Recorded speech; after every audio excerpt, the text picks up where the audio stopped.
韓国の若きエースユ・スンミン。アテネオリンピック新たにするだろう。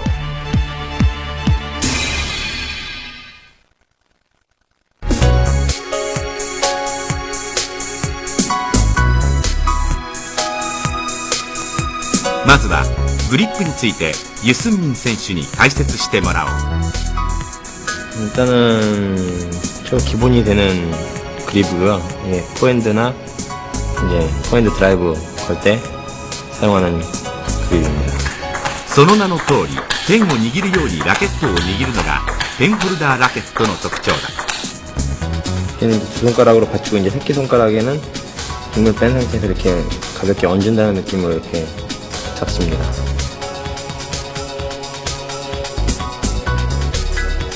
이제 쇼트 그립은 이제 조금 틀린 상태, 이게 포핸드 치고 보통 엄지손가락을 이렇게 띄워준 상태에서 엄지손가락을 많이 앞으로 집어넣고 이렇게 눌러주는 의미에서 이렇게 하고요. 힘은 이제 전체적으로 다 들어가는데 특히 뒤에 받치는 힘이 좋아야지 이제 쇼트가 안 흔들리거든요. 이렇게 이런 식으로 받쳐줘요.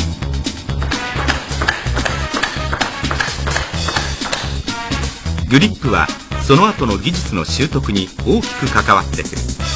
ユ・スンミン選手のグリップを参考にして偏りのないグリップを目指そう。それでは基本技術の解説に入ろう。まずは全てのフォアハンド技術の基本となるフォアハンドロングから。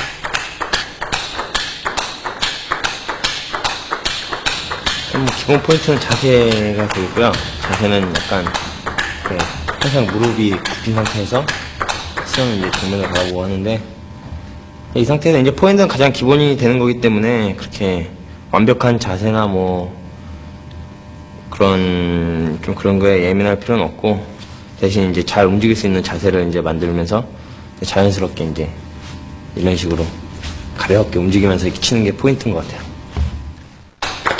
右足から左足への重心移動を利用して打球している点を参考にしよう。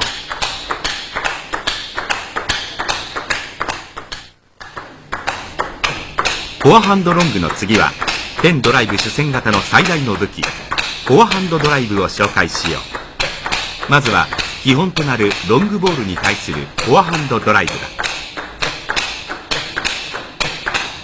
포핸드 드라이브 같은 경우는 좀 더 자세를 더 포핸드 롱보다 더 낮춰진 상태에서요. 맞는 순간 임팩트가 좀 중요하거든요. 맞을 때 이제 이때를 빨리 하면 스피드 있게 나가고 좀 오래 가지고 있으면 이제 루프상이 되는데 이것도 마찬가지로 이제 다리가 항상 조금씩은 이제 리듬을 타줘야 공이 항상 어디로 올지 모르기 때문에 그런 게 가장 중요한 것 같아요. 그 중심 이동이 우에서 좌로 확실하게 이동이 돼야지만 볼이 이렇게 가면서 회전이 뭐 뚝뚝 떨어지기 때문에 좀 정확하게 포핸드 드라이브를 구사할 수 있는 것 같아요. バックスイングで膝を曲げ、その曲げた膝を伸ばす力を利用してスイングしているのがよくわかる。この膝の屈伸がドライブにスピードとスピンを加える源になるのだ。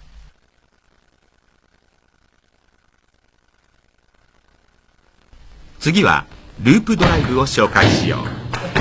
ループドライブはボールに強烈な前進回転を与えるドライブだ。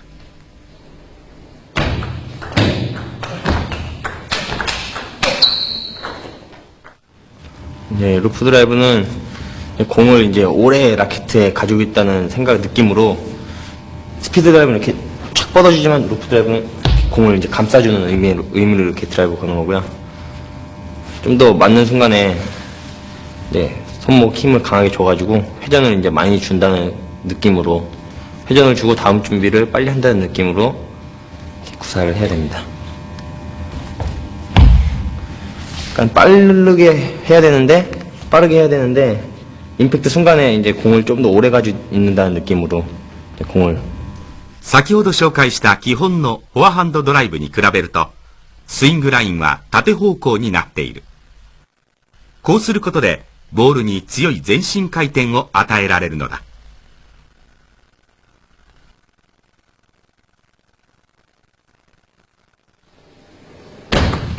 ループドライブは下回転のボールに対するつなぎの技術として、また相手のタイミングを狂わせるための技術として実戦でとても役に立つ。ボールに強く全身回転を与える感覚をつかもう。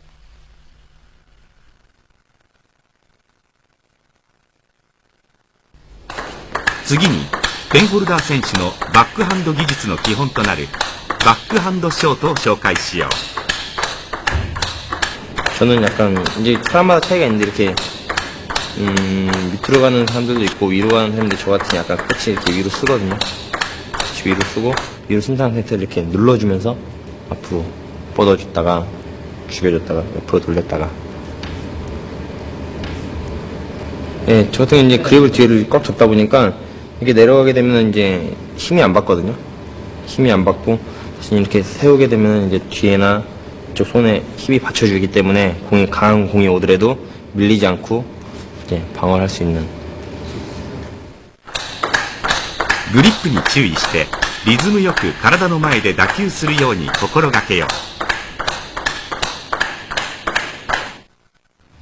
う。 예, 쇼트의 포인트는 이제 이게 공격 기술이 아니고 수비 기술이지만 여기서 수비만 하게 된다면은 이제 많이 이제 게임에 어려움을 겪게 되고요. 이제 좀 더 정확성과 이제 그 박자의 변화라든가 이런 걸로 이제 상대의 공격을 무력화시키는데 좀 주력을 해야 될 것 같습니다. ユスンミン選手の重心移動も参考にしてほしい。小刻みに右足から左足へ重心移動をしながら打球しているのがわかる。このようにフォアハンドと同じ方向に重心移動を行うことで、実戦でもフォアとバックの切り替えがスムーズに行えるのだ。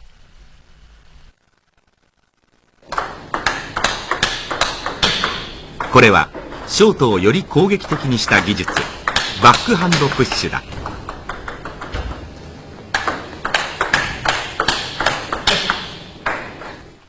손목이나 팔에 힘을 주기보다도 이제 그립 뒷부분을 꽉 받쳐주고, 밑을 꽉 받쳐주고, 이제 임팩트 순간에 이제 체내 힘을 이제 순간적으로 뻗어줘가지고요. 힘을, 예. 임팩트 순간에 여기 뒤에 받쳐주는 거하고 임팩트 순간에 힘줘서 이렇게 회전력을 이겨내는 거. 重心を左足から右足に移動しながら肘を引き、右足から左足へ重心を移動させる勢いを利用しながらインパクト。単に腕をまっすぐ伸ばすのではなく、体の回転を利用してスイングしているのがよくわかる。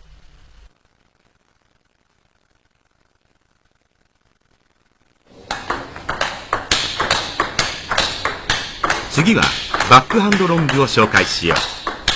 バックハンドロングはフォアハンドやバックハンドショートの重心移動とは反対に、左足から右足に重心を移動してスイングする。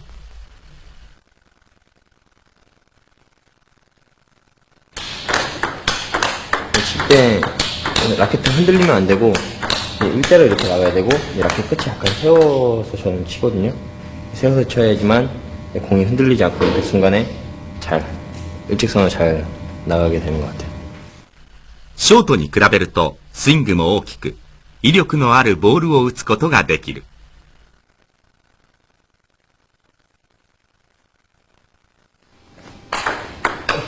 これはバックハンドドライブ。自分から攻撃を仕掛ける時だけでなく、台から距離を取り、相手の攻撃をしのぐためにも利用できる。ユスンミン選手のスイングラインを参考にしてほしい。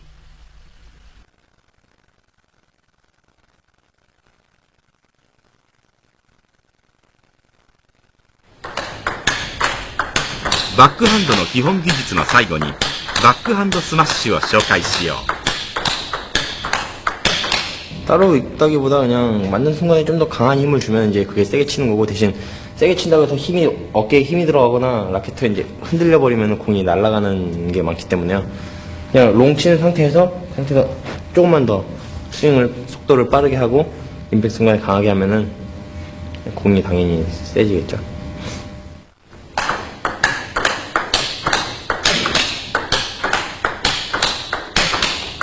거의 전체적으로 힘을 좀 가보죠. 왜냐면 라켓가 흔들리면 안 되기 때문에요. 다른 거하고 다르게 이제 흔들리면 안 되기 때문에 백핸드는 칠 때만큼은 힘을 전달을 해가지고, 대신 팔 전체 힘이 들어가는 게 아니고, 손 전체만 힘 들어가서, 순간적으로. しっかりとバックスイングを取り、インパクトの一瞬にのみ力を入れることで強烈なボールを打つことができるのだ。バックハンドからの攻撃力を高めるためにぜひマスターしたい技術だ。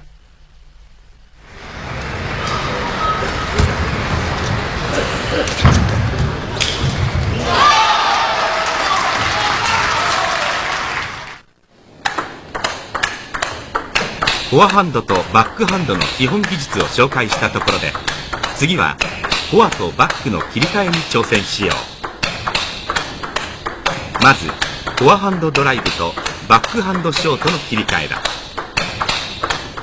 일단 기본은 전체가 이것도 자세를 낮춰준 상태에서 이제 리듬을 이런 식으로 타야 되고요. 타야 되지만 이제 그립의 전환이 좀 페널드 같은 경우는 어려워요. 이제 화에서 백으로 전환하거나 백에서 화로 전환할 때 이제 그립이 굉장히 중요한데, 이제 그립을 자꾸 빨리 이제 뺄라 그러다 보면은 이게 뭐라 그럴까, 좀 늦고, 대신 완전히 기술 처리를 한 다음에 빼도 안 늦기 때문에 그립이나 이런 거에 너무 민감하게 받아들이지 말고 자기가 자연스러운 자세로 하는 게 중요한 것 같고요. 또 드라이브 여기서 강하게 걸고 나서 쇼트에서 힘이 없이 이렇게 되다 보면은 상대방 바로 공격이 나올 수 있기 때문에 그걸 염두에 두고 드라이브하고 쇼트의 그 강약 조절을 잘해야 될 것 같습니다. 어깨보다 약간 더 벌린 상태에서, 또 때에 따라서는 이제 공이 사이드로 빠질 수 있기 때문에 더 벌려도 되고, 그거는 약간 너무 좁지만 않으면은 그냥 벌리거나 이렇게 하는 거는 괜찮을 것 같아요.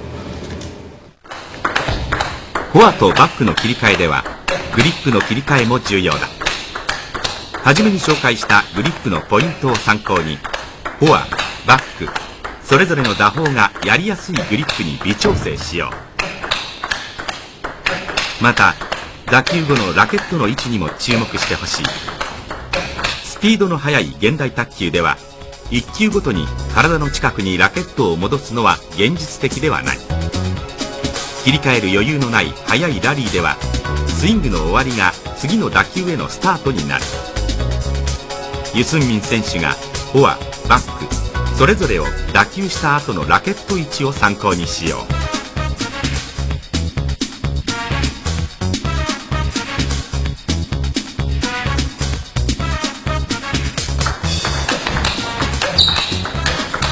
これはバックハンドロングとフォアハンドドライブの切り替え練習だ。バックハンドロングのスイングがしやすいように台から距離を取っているのがわかるだろう。またバックハンドロングを打つ際は左足を少し引いている点も参考にしよう。こうすることでバックハンドロングが打ちやすくなるのだ。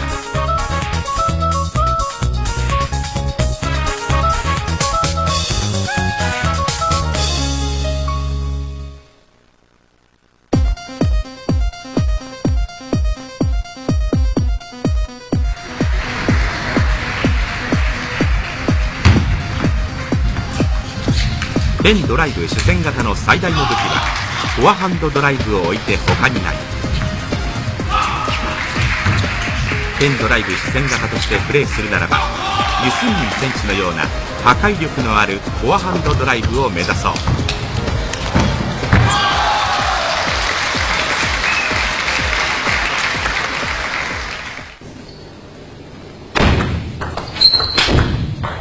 ドライブに威力を出すためのポイントをユスンミン選手は次のように語る。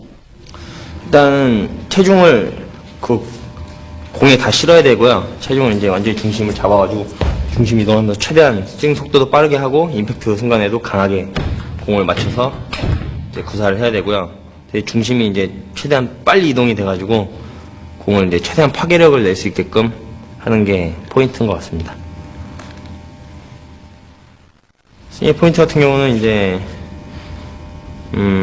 좀 더 앞쪽으로 이렇게 공을 이제 내리꽂는다는 식으로 생각을 하고 이렇게 드라이브 이제 스윙을 하면은 공이 이제 촥 내려 깔아지거든요. 스피드 드라이브 같은 경우는 공이 최대한 파괴력과 이제 스피드를 이제 높이기 위해서 거는 거기 때문에 그만큼 득점력이 높아야 되고, 그때 중심이나 스윙 모든 게 다 이제 탁구대 앞쪽으로 쏠려야지 들어가는 것 같아요. 大きなバックスイングから重心移動による体の回転を生かしてスイングする見事なフォームだ。これだけの大きなフォームにもかかわらず、体のバランスは崩れていない。脚力や腹筋、背筋など、しっかりとした筋力があるからだ。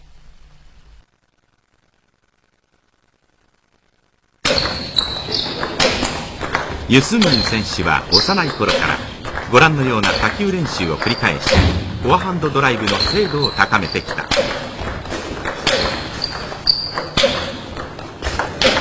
두 번째는 하나하나.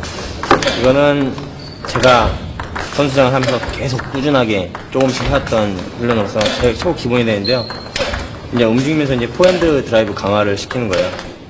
그러니까 사이드 움직이면서 이 훈련을 할 때는 이제 강한 것도 좋지만 자기가 원하는 코스에 정확하게 들어가게끔 하는 게 최고 중요한 포인트입니다. 打球練習はあらゆる技術を習得する上で効果的な練習方法として韓国でも重要視されている。 예, 어릴 때부터 계속 해오는 거지만 이제 지금하고 이제 어릴 때하고 차이점은 일단 이제 내용의 차이보다도 이제 강도의 차이가 좀 있다고 생각을 하고요. 어렸을 때 10개 하면은 이제 지금은 한 20개, 그리고 컨디션이 좋을 때는 30개, 뭐 이런 식으로 계속 늘려가고 있고, 또 어렸을 때 이렇게 조금 천천히 주면은 지금은 좀 더 빠르고 자극적으로 이제 주기 때문에 이제 그런 점에서 이제 주니어하고 지금하고 차이가 좀 있다고 생각을 하면 됩니다. 예, 매일 조금씩 하고 있고요. 특히 이 훈련할 때 주의점은 굉장히 반복 훈련이기 때문에 힘들어요. 이제 몸이 많이 지치고 힘든데, 힘들 때 이제 집중력이 떨어진다고 해서 공을 이제 아무 생각 없이 마음대로 쳐서 이제 미스를 하다 보면은 그게 습관이 돼가지고 정작 시합 때 안 들어가는 경우가 많기 때문에 볼을 이제 힘들어도 집중을 좀 더 해가지고 정확하게 구사를 한다면은 많은 도움이 된다고 생각하고 있습니다. さて、ユスンミン選手のカット打ちを見てみよう。カット打ちは下回転のボールを連続して打つため、より確かなフォアハンドドライブの安定性が求められる。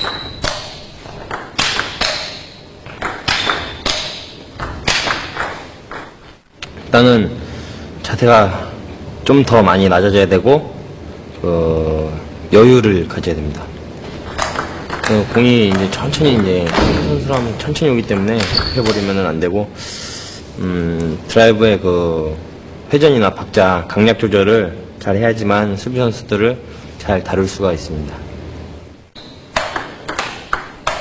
強い下回転のボールに対しても力負けすることなく連続して安定したドライブを打つユスンミン選手。膝の屈伸、重心移動を参考にしよう。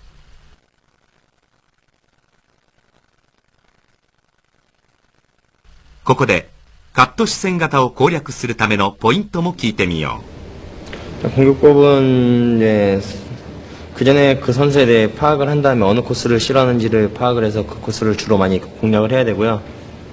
이제 강하게 이제 드라이브 거는 것과 약하게 거는 것을 이제 섞어주면서 상대를 이제 상대의 그 박자를 좀 뺏는 게 중요한 것 같습니다.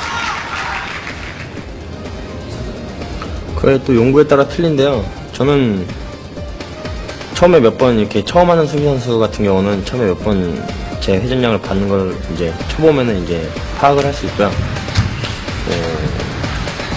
상대의 스타일을 잘 봐두면은 얼마나 깎이고 얼마나 이제 변화가 돼서 오는지 알 수가 있습니다.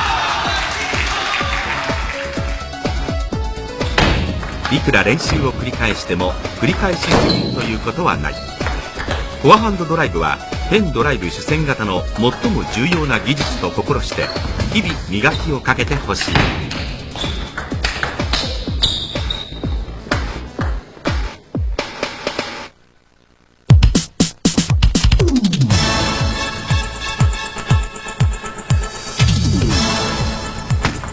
ペンドライブ主戦型に不可欠なもの、それはフットワークだ。世界の頂点に立ったユスンミン選手の見事なフットワークをお目にかけよう。今から紹介する3つの練習はユスンミン選手が普段行っているフットワーク練習だ。まずはフォア、バック1本ずつのフットワークだ。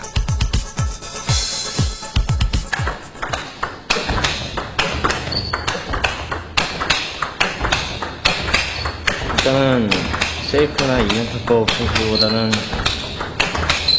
백핸드가 약하기 때문에 포핸드에서 득점력이 높아야 되는데 그 포핸드를 하기 위해서는 움직임이 빨라야 돼요. 그렇기 때문에 패널들의 생명은 움직임이라고 할 수 있을 정도로 푸덕이 중요한 것 같습니다. 次にバック、ミドル、フォア、バックの順番に動くフットワークだ。この練習には回り込みを強化する目的がある。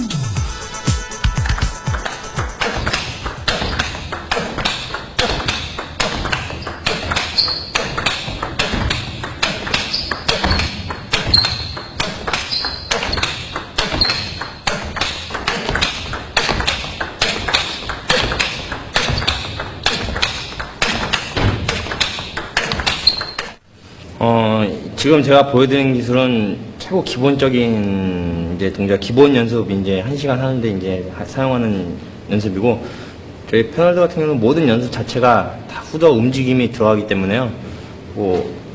모든 연습에서 이제 푸덕을 다 할 수 있어요.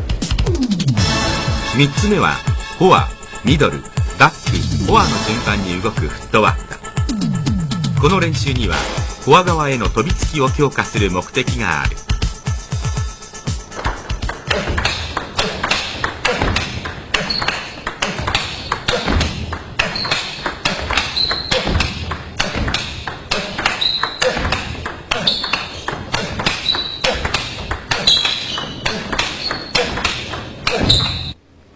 일단 포인트는 잔 스텝이 좋아야 되거든요. 큰 스텝보다는 이제 잔 스텝이 좋아야 되고, 이제 수면적인 밀접성이 좋아야 되고요.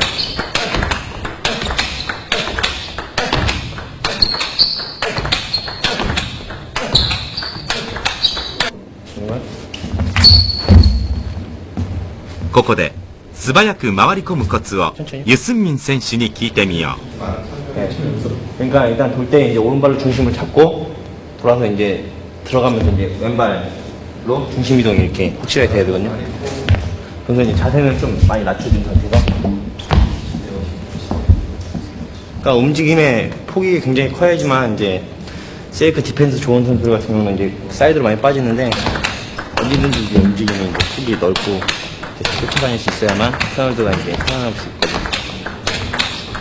안 그러면 이제 세이프 디펜스 좋은 선수 붙으면 지구력이나 이런 게 떨어지니까 득점력이 낮아지죠.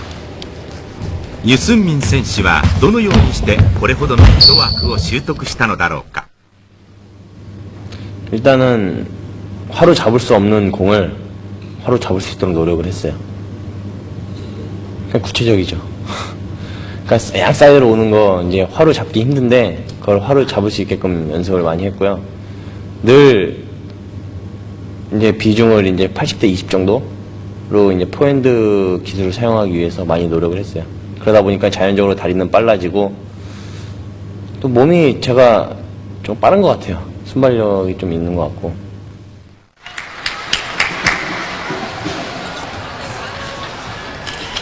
破壊力のあるフォアハンドドライブは素早いフットワークを身につけてこそ試合でその威力を発揮する。フットワーク練習は苦しいものだ。それに耐えてフットワークを鍛え上げた者だけがペンドライブ主戦型として戦う資格を得る。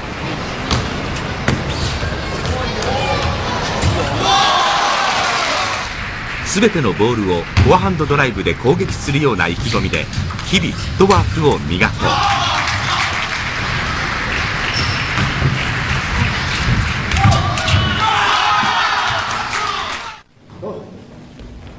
ユスンミン選手の素晴らしいフットワーク力や破壊力のあるフォアハンドドライブは日々のトレーニングによって支えられている。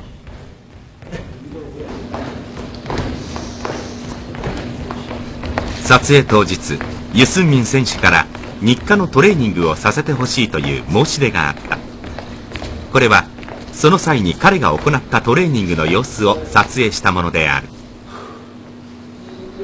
夜遅くまで続く過密な撮影スケジュールで疲労している状況でも30分もの間黙々とトレーニングをこなすユスンミン選手。理想のプレーができる肉体を作るためにユスンミン選手はこのようなトレーニングを毎日欠かさず行うという。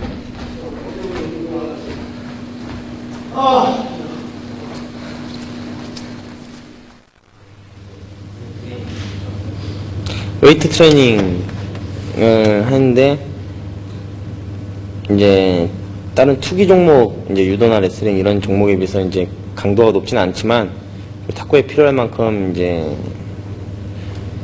해왔고요. 또 탁구가 기술 훈련이 워낙 많기 때문에 웨이트는 자주는 못하는 편인데 그래도 틈틈이 하고 있습니다. 필요하죠. 필요하지만 그걸 하면서 주의해야 될 게 몸을 만들기 위해서, 몸을 키우기 위해서 하는 게 아니고 이제 탁구 칠 때 보다 파워를 내기 위해서 이제 그런 마음가짐으로 했으면 좋겠어요. 웨이트 수행보다 러닝이나 이제 산 같은 데를 많이 뛰었어요. 예. 저희 태능에 있어서 산악 훈련을 많이 하거든요. 예. 네. 눈물 나오죠. 強靭なフットワークやフォアハンドドライブの破壊力のみならず、ユスンミン選手の強い精神力もこうした日々の地道なトレーニングによって支えられているのだ。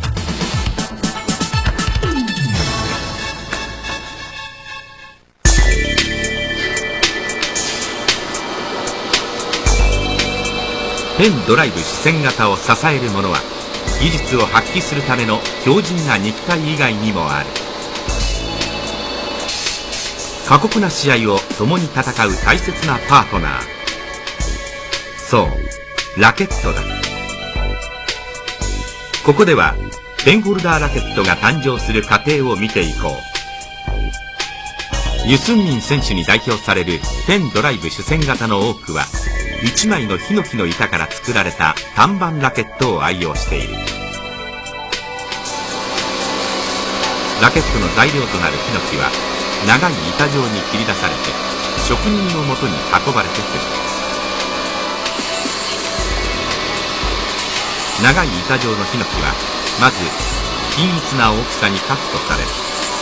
そして木目の状態が良い部分だけがラケットの厚さにスライスされる。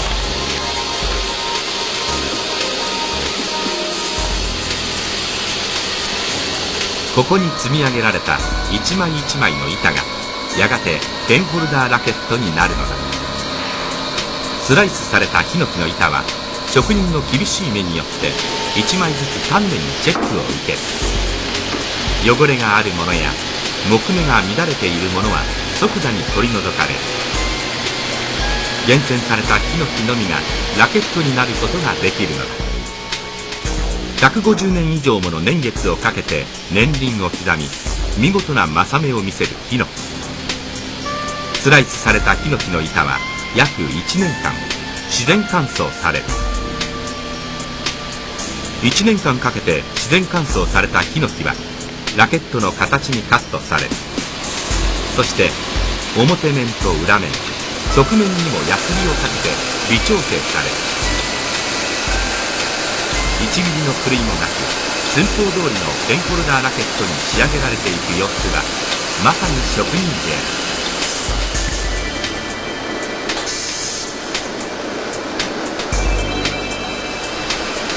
ラケットが仕上げられていく過程をラケットを作り続けて46年の名人千原氏が見せてくれた。職人芸を見ながら千原氏のラケット作りへの思いに耳を傾けてみよう。ヒノキの一番良さっていうのはこの木目の詰まった状態ですね。1ミリの間に、そうで、最低でも1ミリ間隔。で、0.5 ミリ間隔ぐらいにずーっと端から端まで詰まった状態がやっぱり最も、この卓球に対してこの良さが出ると。打球に対してね。攻撃もできるし、で、受ける時にもやっぱりこの目というのはやっぱ、効果を発揮すると。やっぱり大きさがまずこの形ですね。形、それから厚み、このラケットの厚みとか、それから重量ですね。それを全部、まあ、3つも4つも条件がある中を全部満たしてあげるというのが非常に難しいんです。これはまあ、自然のものなんでね、化学繊維で作られたものならもうほとんど狂いがないんですけど、それも、選手が要望する、まあ一般的に特注ラケットの場合は、1本あるいは2本しか、注文してこないんで、まあ、ユースミンも、まあ、だいたい3本ぐらいですけどね、1回に発注は。彼は、まあ、キムテックスとほとんど同じですけど、98から103グラムぐらい。ですから、これ、ユースミンは、キムテックスよりも3グラムぐらいを実際には重いんですね。この下のグリップのコルクがユースミンはないわけで。その分、やっぱりこっちの板の方に、重量がかかってきますんで、この目の詰まったもので、しかも重量のあるものというのは、まず当社では、全体の 1% いかない場合もありますけどね。このユースミンもそうですけどね、まあ一流の選手というのは、まあ日本ではまあ有名な斉藤清なんかもこの、同じようなラケットを使います。で、それで彼らはまあ、木目はもちろんのこと、この年輪が詰まっているものはもちろんのことですけど、まずフィーリングとしては、この自分のおでこでこう叩くとか、で、こうして音でですね。音でもう彼らは、自分に合ったものかどうかを判断するんですよ。まあ自分も、まあある程度こう叩いてみると音というのはわかるんですけど、ただ選手の競技内容というかね、自分のスタイルによってはあまり硬い音とかその反発のいいものを好まない人もおるし、ユースミンみたいにものすごく反発のいいものを好むと、そういう選手もいますんで、一概にこれがね絶対だとは言えないんですけど、大自然に育まれ匠の技によって誕生したペンホルダーラケット。共に試合を戦うこのパートナーはユスミン選手のように真摯に努力を続ける者にのみ力を貸してくれる。